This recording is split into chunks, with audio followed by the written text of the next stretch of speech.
स्थानिक स्वराज्य संस्थांच्या निवडणुका आता काही महिन्यांवरच येऊन ठेपल्या आहेत। याच पार्श्वभूमीवर राज्य निवडणूक आयुक्त दिनेश वाघमारे यांनी जिल्हाधिकारी कार्यालयातील स्ट्रॉंग रूमची पाहणी केली।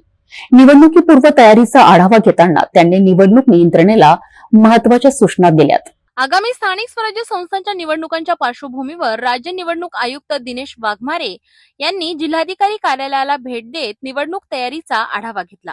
यावेळी त्यांनी इलेक्ट्रॉनिक वोटिंग मशीन असलेल्या स्ट्रॉंग रूमची प्रत्यक्ष पाहणी केली।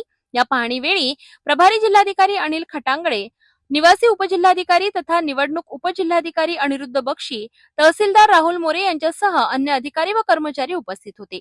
निवडणूक आयुक्तांनी जिल्हाधिकारी कार्यालयात झालेल्या बैठकीत नोव्हेंबरपासून स्थानिक स्वराज्य संस्थांच्या निवडणुका होण्याची शक्यता व्यक्त केली।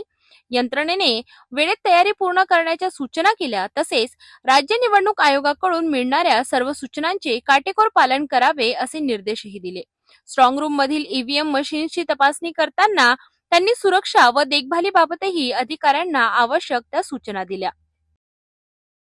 राज्य निवडणूक आयुक्तांनी स्पष्ट केले आहे की नोव्हेंबरपासून स्थानिक स्वराज्य निवडणुका होऊ शकतात आहे। त्यामुळे प्रशासनासमोर निवडणुकीच्या तयारीचे मोठे आव्हान उभे आहे। सविस्तर मार्गदर्शन आणि सूचनांमुळे ही तयारी अधिक वेगाने होईल अशी अपेक्षा आहे।